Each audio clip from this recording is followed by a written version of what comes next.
और अब बात करते कचहरी में पहली पेशी की।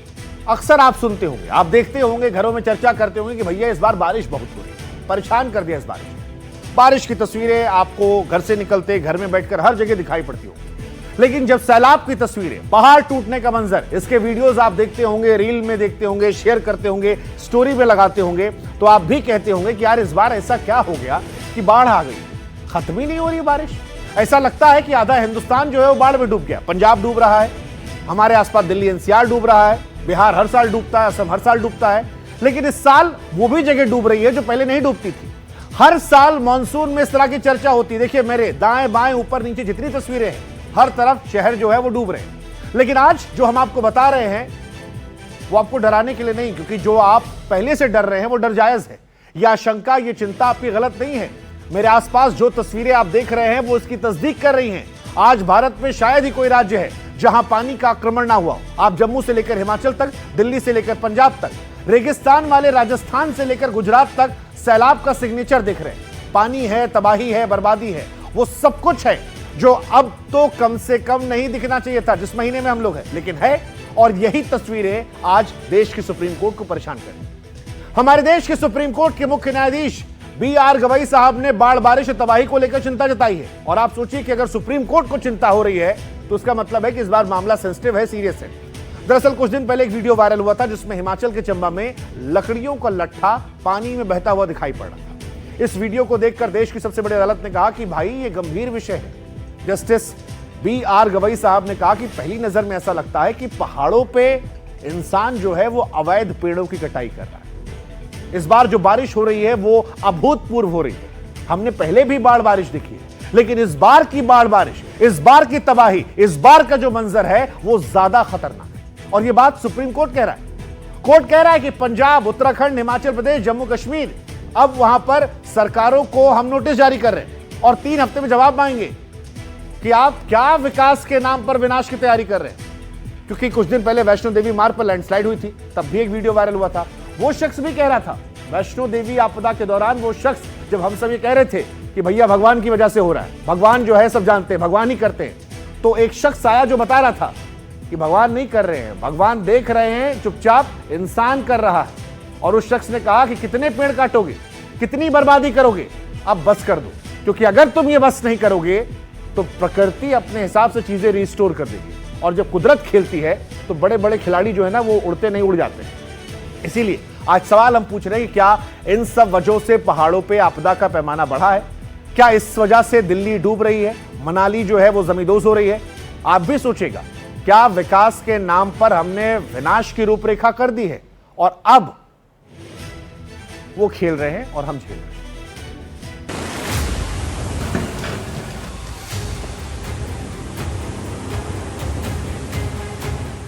विनाश की परिभाषा क्या होती है? आपदा के जबड़े में फंसे हिमाचल प्रदेश से पूछिए। प्रलय क्या होता है? टूटते दरकते जमींदोज होते हिमाचल से पूछिए। महातबाही किसे कहते हैं? महाविनाश क्या होता है? इसका दर्द हिमाचल के 78 लाख बाशिंदों से बेहतर कौन जानता है? तो ये एक तबाही की एक बड़ी तस्वीर जिसने आधे मनाली को एकदम बर्बाद कर दिया है। लहर आप देखिए ब्यास नदी की। हिमाचल सितंबर में सैलाब का सितम झेल रहा है। सबसे भयंकर हालात मनाली के। मकान, दुकान, रेस्टोरेंट, ये सब ब्यास में समा रहे हैं। ये मनाली का रांगड़ी है, पर्यटकों की पसंदीदा डेस्टिनेशन। लेकिन यहाँ का मंजर रूह कपाने वाला है। गेट ये लगा हुआ है भारी भरकम, और ये है कैफे।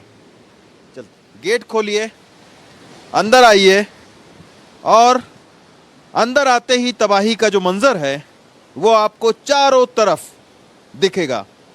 एक बड़ा सा स्ट्रक्चर जमींदोज हो चुका है। ये दरवाजा देखिए जो कि जाता था कैफे के तरफ, ये पूरी तरीके से टूट चुका है और कुछ नहीं बचा है। ये आप देखिए पूरा जो कैफे है वो वीरान हो चुका है। तस्वीरें लगी रह गई और पूरा कैफे नदी में जा चुका है। हिमाचल को कुदरत कौन से गुनाह की सजा दे रही है? क्यों बरसते बादल, दरकते पहाड़, दहाड़ मारती नदियां, सब कुछ बहा ले जाने पर आमादा है? मानवीय भूल के जाने कौन से पहलू हिमाचल के सीने में शूल बनकर उतर रहे हैं? क्या कुदरत खुद से छेड़छाड़ का कयामती टैक्स हिमाचल से वसूल रही है और इसका टेंडर क्या ब्यास को मिला है? जो दो आप ग्रीन टैक्स काटने की जो जगह है वो आप देखिए कि ये ग्रीन टैक्स यहाँ पर जब भी कोई गाड़ी आती थी लेह की ओर में तो यहाँ पर ग्रीन टैक्स काटा जाता था। और लेकिन आज आप देखिए कि ग्रीन टैक्स की जगह पर नदी ने उसको अपना किनारा बना लिया है। यहाँ पर बाकायदा एक टैक्स काटा जाता था और उसके बाद में गाड़ियाँ अंदर जाती थी। ये आप देखिए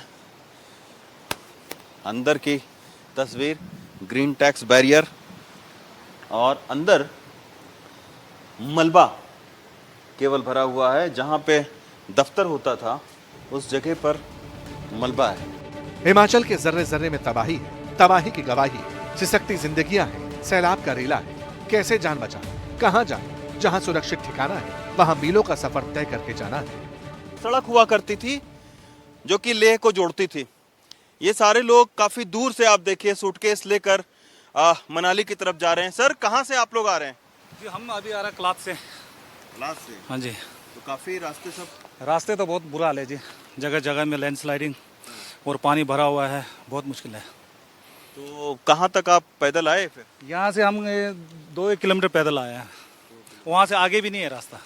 आगे भी नहीं है? आगे नहीं है, बस ये ऊपर बगीचे से हो क्या है, कीचड़ है, पूरा मलबा पूरा बगीचे ऊपर से क्रॉस हो क्या है।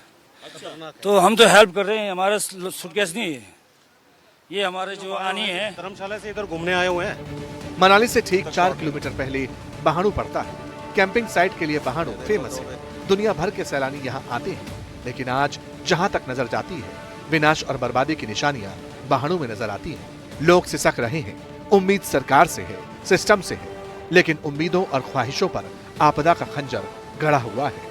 ये पूरी तरीके से जमींदोज कर दिया है इस पूरे कैंपिंग साइट को। यहाँ पर लोग जो है वो बैठते थे, कैंपिंग करते थे ब्यास नदी के किनारे। आज आप इसका फ्लो देखिए, बड़ी बड़ी जो ये आप खिड़की दरवाजे हैं ये सब चकनाचूर कर दिया है। वो उधर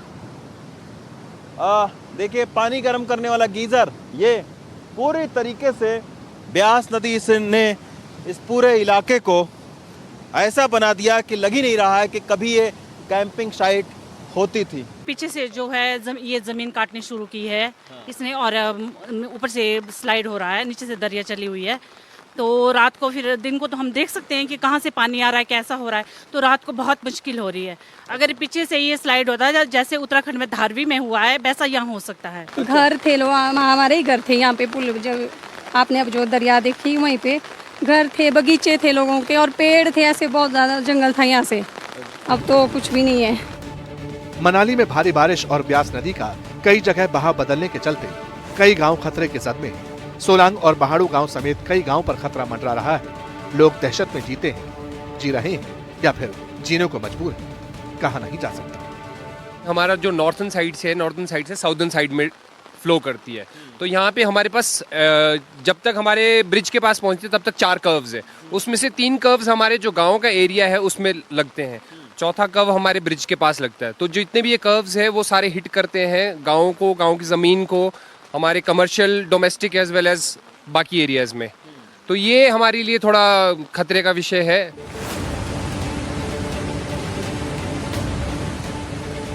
मानसून के बदले मिजाज ने हिमाचल को ऐसे दिन दिखाए, सैलाब ने ऐसी सूरत बिगाड़ी, ऐसी तबाही मचाई। हिमाचल सरकार ने सूबे को आपदाग्रस्त घोषित कर दिया। नुकसान की भरपाई कैसे होगी? जिंदगियां कैसे कुदरत के कोप से लड़ेंगी? कैसे दर्द मिटेगा? कैसे जख्म भरेंगे? बाशिंदे क्या करेंगे? क्योंकि कुदरत कहर बनकर टूटी है। हंसती खेलती ये वादियां बस सूरत सी दिखने लगी है। पूरी सरकारी मशीनरी लग जाए फिर भी इस तबाही की तस्वीर को बदलने में काफ़ी वक्त लग जाएगा, क्योंकि ये इतना बड़ा नुकसान है जिसकी भरपाई होने में एक लंबा वक्त लगेगा। आलो से कैमरा पर्सन अश्विनी मेहरा के साथ रवीश रंजन शुक्ला, एनडीटीवी इंडिया।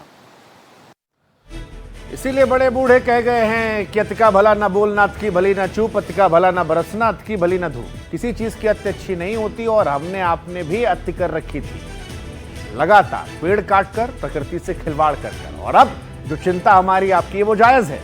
वैसे जायज सुप्रीम कोर्ट की भी चिंता है, क्योंकि जो तस्वीरें जून के महीने में दिखाई पड़ रही थी वो अभी भी दिखाई पड़ रही है। पंडो डैम में लकड़ी बहने की तस्वीर जो है उसे हिमाचल सरकार ने तब गंभीरता से लिया था, सीआईडी जांच के आदेश दिए थे, लेकिन रिपोर्ट क्या आई? सवाल यह है कि रिपोर्ट आई भी या नहीं आई, क्योंकि आई नहीं आई किसी को पता नहीं चला। और सवाल इसीलिए आज ये है कि जो तबाही आ रही है क्या वो जंगलों की कटाई की वजह से है? अब इसको लेकर एक्सपर्ट जो है वो अपने अपने तर्क रख रहे हैं, लेकिन डिफॉरेस्टेशन यानी जंगलों कटान जो है वो एक बहुत बड़ा फैक्टर है। और ये कैसे है वो आपको द ट्रिब्यून की रिपोर्ट के जरिए समझाते हैं। द ट्रिब्यून की रिपोर्ट कहती है पिछले 10 सालों में 10 साल में हिमाचल में 50,000 पेड़ों की बलि ली गई है। आप सोचिए एक पेड़ बड़ा होने में कितना समय लेता है, और आपने पहाड़ पर 50,000 पेड़ काट दिया, पैसा छाप दिया। रिपोर्ट के मुताबिक इस कीमतों पर सीमेंट प्लांट्स, 4 लेन हाईवे, इमारतों, हाइड्रो पावर प्रोजेक्ट बनाए गए, यानी वही विकास के नाम पर विनाश। और अब इसी के चलते सुप्रीम कोर्ट ने हिमाचल प्रदेश के हालत को लेकर गंभीर टिप्पणी की। Justice JB Pardiwala, justice R Mahadevan की बेंच ने कहा था कि हिमाचल प्रदेश की स्थिति बद से बदतर हो रही है। कोर्ट ने कहा था कि हिमाचल के जंगल जो है लोकल क्लाइमेट को कंट्रोल करने, वातावरण से कार्बन को हटाने, वाटर साइकिल को बनाए रखने में अहम भूमिका निभाते हैं। लेकिन फॉरेस्ट गार्ड चेक पोस्टों को हटाने से अवैध पेड़ों कटाई समस्या बढ़ती जा रही है, जो व्यापक रूप से अब दिखाई पड़ रही है आंखों के सामने, और उसकी बर्बादी भी प्रत्यक्ष तौर पर जो है वो दिख रही है। तो यहां पर ये देखिए कुछ लगातार हम आपको जानकारियां भी दे रहे हैं। भयंकर बाढ़ बारिश जो है वो दिखाई पड़ रही है। हिमाचल के राज्यपाल शिव प्रताप शुक्ला ने भी कुछ दिन पहले बिना रोक-टोक जंगलों की कटाई पर चिंता जताई थी। उन्होंने पर्यावरण संरक्षण के लिए पेड़ लगाने और हरियाली को बढ़ाने की वकालत की थी। लेकिन सवाल यह है कि ये लगे, ये बढ़े, क्योंकि पेड़ लगाना अच्छी बात है, ये हम सब जानते हैं। मैं कई ऐसे लोगों को व्यक्तिगत तौर पर जानता हूं जो पेड़ लगाते हैं। दिल्ली में भी पेड़ लगाने की मुहिम चलती रहती है। कुछ दिन पहले हमारे प्रधानमंत्री ने भी अभियान शुरू किया था, एक पेड़ अपनी माई के नाम। इसमें कई लोगों ने हिस्सेदारी ली, पर्यावरण को लेकर काम हो रहा है। लेकिन सवाल यह है कि दिल्ली में कितना पेड़ आप लगा रहे हो और हिमाचल में कितना काट रहे हो, वो भी देखना पड़ेगा। और जो ये रेशो है यही डिफरेंस क्रिएट कर रहा है। प्लस एक पेड़ आप लगाते हो वो कई साल में बड़ा होता है, और जो काट रहे हो उसका कितना इंस्टेंट असर होता है, ये भी सोचने वाली बात है। लेकिन दिल्ली जो है उसमें यमुना का पानी फिलहाल मानसून को डरा रहा है। इस बार हालात जो है बाढ़ के बन चुके हैं, और ये तस्वीरें जो हम आपको दिखा रहे हैं ये देश की राजधानी दिल्ली की है। दिल्ली में आपको जगह जगह नदियां नजर आती हैं, नाले नजर आते हैं। ऐसा लगता है कि आप चाहें तो स्विमिंग पूल का मजा सड़कों पर ले सकते हैं, बस वो गंदा पानी होगा जिसको देखकर आपको थोड़ी उलझन, थोड़ी सी घिन आएगी। लेकिन ये मजाक से तर डराने वाली बात है। डराने वाली बात है यमुना का जलस्तर। पहाड़ों पर बारिश के बाद मची तबाही की जो तस्वीरें हम आपको दिखा रहे हैं वो परेशान करने वाली। दिल्ली का हाल भी बिल्कुल वैसा ही है। इनमें से शायद कई जगह अगर आप दिल्ली एनसीआर में रहते हैं तो आप गए भी होंगे, आपने देखा भी होगा, लेकिन इस वक्त ऐसा करने का सोचिएगा मत, क्योंकि दिल्ली में कई इलाके ऐसे हैं जहां घुटनों तक पानी आ चुका है। अच्छी अच्छी गाड़ियां जो हैं वो दम तोड़ दे रही हैं। पानी इतना भर गया है कि सीरियसली नाव चलाने की स्थिति पैदा हुई। और ये मजाक नहीं कर रहे। अगर आप यूपी, बिहार या केरल, महाराष्ट्र में बैठ के सुन रहे हैं और आपको लग रहा है ये मजाक है, नहीं है, आप नाव चला सकते, इतना पानी भरा हुआ है। आसान शब्दों में कहें तो हालात जो है वो आउट ऑफ कंट्रोल हो चुके हैं।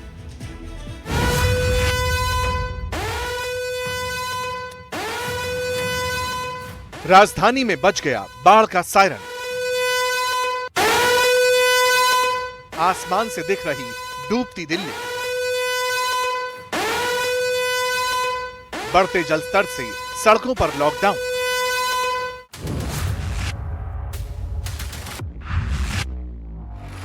आपने सरकार आपके द्वार सुना होगा, लेकिन जब यमुना का पानी आपके द्वार पहुंच गया तो मंजर कुछ ऐसा खौफनाक नजर आया।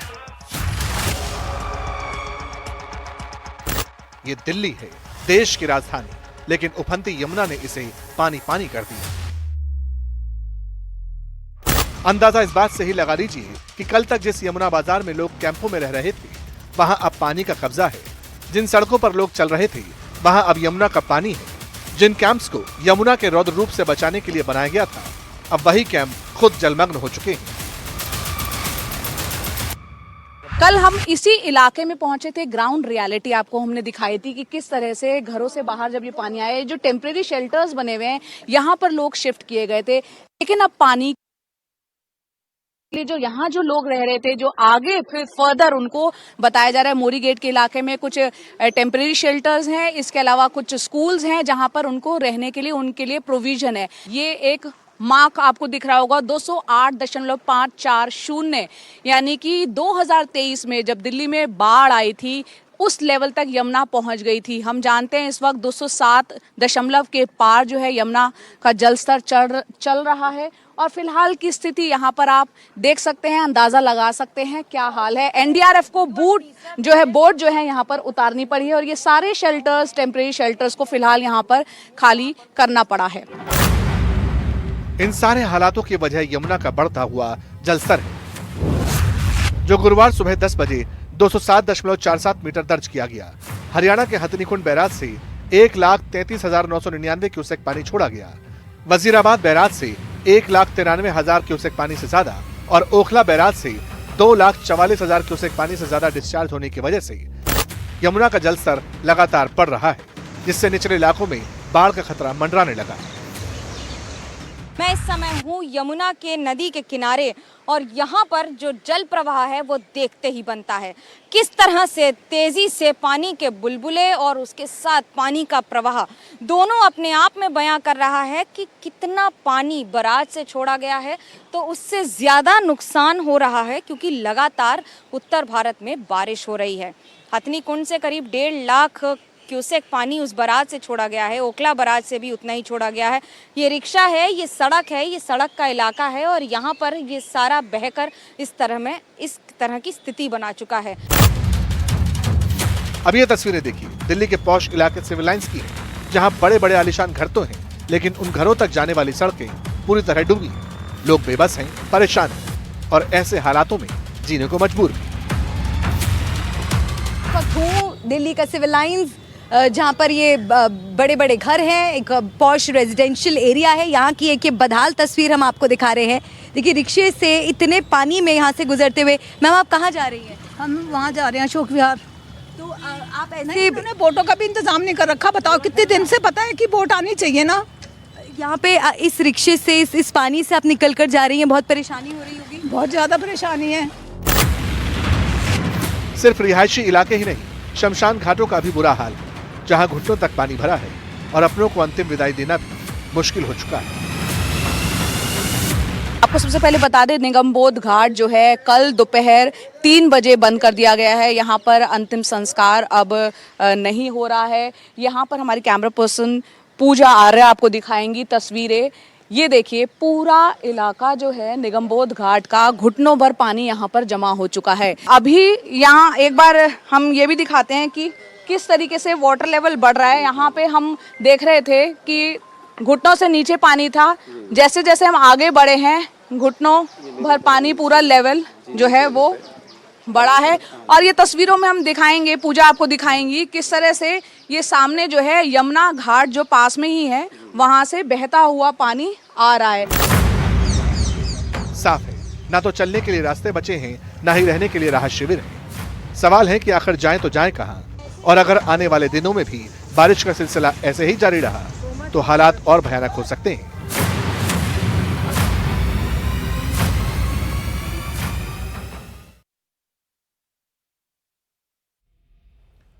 वैसे स्थिति जो है वो पंजाब की भी भयानक हो चुकी है। 5 नदियों वाले राज्य के वीडियोस लगातार आप देख रहे होंगे, डूबते पंजाब की कहानियां आप सुन रहे होंगे। कल भी अगर आपने हमारी कचहरी देखी तो वहां पर हमने पंजाब के सैलाब पर कचहरी लगाई थी, लोगों की आवाज सुनवाई थी।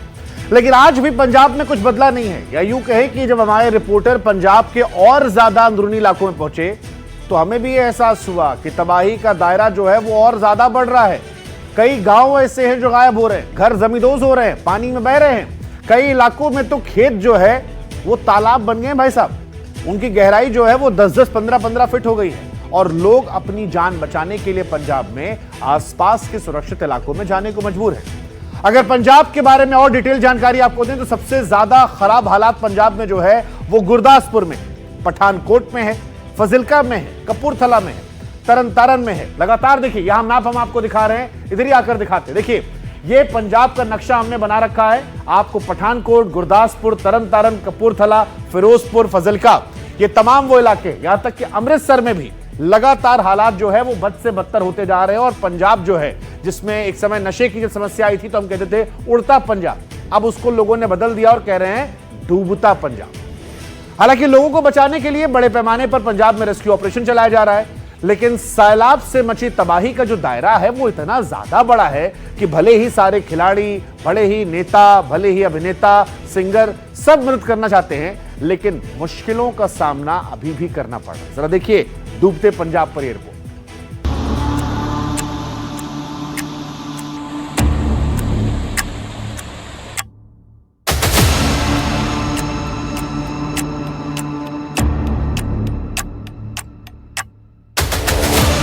खेतों में पानी, घरों में पानी, गलियों में पानी, सड़कों पर पानी, पानी की मनमानी। पंजाब पानी पानी है।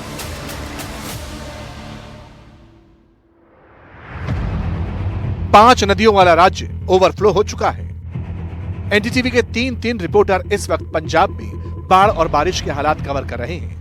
अनंत भट्ट गुरदासपुर से रिपोर्ट भेज रहे हैं तो गुरप्रीत फिरोजपुर का हाल दिखाते हैं। रीस साहनी अजनाला से डूबते तैरते पंजाब पर रिपोर्ट दे रही हैं। आपको एक एक करके रिपोर्ट दिखाएंगे, जमीनी हकीकत समझाएंगे।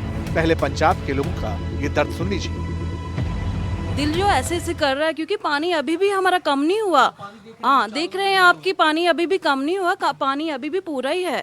फसलें हैं सारी गांव की वो खराब हो चुकी हैं। हमने बहुत मुश्किल से अपनी जान बचाई ने, क्योंकि एकदम पानी आया था। क्योंकि गांव के सामने तो सीमेंट टूट गया है। बहुत मुश्किल अपनी जान बचाई है। 5 दिन पहले तक पंजाब में सब ठीक ठाक नजर आ रहा था। पंजाब का सिस्टम बाढ़ से बचने की तैयारी में जुटा था, लेकिन पहाड़ों से इन नदियों में इतना पानी आ गया कि सब कुछ चरमरा गया। करीब 2.25 लाख एकड़ फसल बर्बाद हो गई। जमीन पर कुछ नहीं बचा। किसान खेती को लेकर परेशान है। आगे क्या होगा, कैसे होगा, खेती कैसे करेंगे, कहां जाए? सवाल बहुत सारे हैं, जवाब कहीं नहीं। पानी ज्यादा होने के कारण बहुत बड़ी समस्या आ गई है यहाँ जनाले में। देखो आप कितने लोग यहाँ परेशान हो रहे हैं, और यहाँ परेशानी के कारण जो यहाँ के माल डंगर हैं वो भी बहुत बुरी तदार पे हैं। यहाँ पे बहुत ज़्यादा पानी है और जो यहाँ पे ज़्यादा से ज़्यादा उसके राशन पहुँचाने की ज़रूरत है। हालात आपने देखे। कई लोग पानी के उतरने का इंतजार कर रहे हैं, लेकिन मौसम को शायद कुछ और ही मंजूर है। गुरुवार सुबह पंजाब और हरियाणा में फिर बारिश हुई। इससे तकलीफें और बढ़ गई। पंजाब में 35 से ज्यादा लोग सैलाब की वजह से मारे जा चुके हैं। आंकड़ा लगातार बढ़ रहा है। 23 के 23 जिले सैलाब की चपेट में हैं। आंकड़े बताते हैं 1988 के बाद पहली बार ऐसे हालात बने हैं। इसलिए राहत बचाव काम मिशन मोड में जारी है। सारी एजेंसियां उतर गई हैं। घर के ग्राउंड फ्लोर की हालात आप देख सकते हैं। ये देखिए, सब कुछ पानी में बह गया है। ये गैस के सिलेंडर हैं जो आधे पानी में डूब चुके हैं। घुटनों से थोड़ा नीचे पानी इस घर में घुसा है। ये गैस के सिलेंडर्स आप देख सकते हैं। ये बड़े बड़े थाल यहाँ पर आप देख सकते हैं। ये सब पानी में है।